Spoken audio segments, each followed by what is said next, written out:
Hello there, friends. Today we're going to be solving problem 1.45 from An Introduction to Mathematical Statistics by Hogg, McKean, and Craig. The problem goes as follows. It's a conditional probability problem. It says you're dealt a hand of 13 cards. And you're being asked, given the probability, given that you have at least 2 kings, the probability that you have 3 or more kings, at least 3 or more kings, given that you have at least 2 kings in the hand. Now, for the sake of ease, I'm going to write this as the probability of A of B given A. In this case, the probability that you have at least 3 kings given that you have at least 2. We can write this as the probability of B intersect A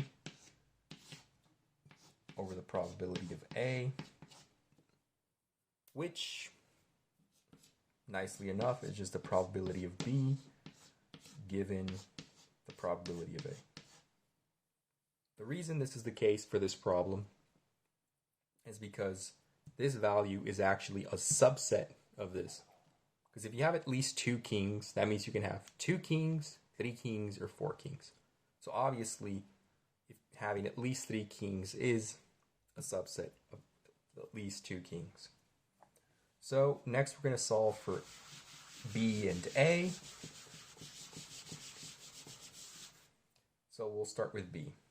The probability of B, which in case you forgot, is the probability of having at least 3 kings, is equal to, so it's 4 choose 3, so 4 choose 3 different suits, and then 48 choose 10. The idea here being, you've already selected for your kings with the 4 choose 3. These are the remaining cards. And since it's a hand of 13, you choose 10 separate cards. Then, the probability of having exactly 4 kings is 4 choose 4. And again, 48 choose 9. So again, this is 4 kings. This is the probability of getting 4 kings exactly, times just any other card except kings for the remaining 9 cards. Since this is a hand of 13 as opposed to a hand of 5. And this is all over 52 choose 13. Since we're being dealt hands of 13, let me write this properly. And there's a 52 cards total, just any hand at all. So that's the probability of B. Now, let's get to the probability of A. Probability of A, which, in case you forgot, at least 2, is actually very similar. It's 4 choose 2, so you have 4 different king cards, choose 2 of them. And it's 48, choose 11, since these are the remaining cards, and the remaining cards needed for the hand. And then it's the same, funnily enough, as the probability of getting 3 and then getting 4.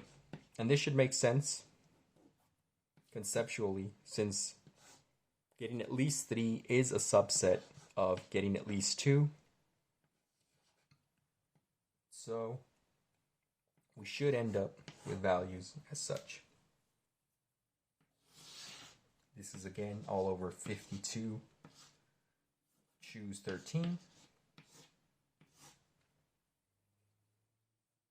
Now, for the last bit, we divide the 2. Probability of B divided by probability of A. it ends up looking like this. 4 choose 3. 48 choose 10 plus 4 choose 4. 48 choose 9 over 4 choose 2. 48 choose 11. 40 choose 3. 48 10.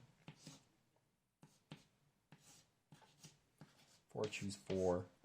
48 9.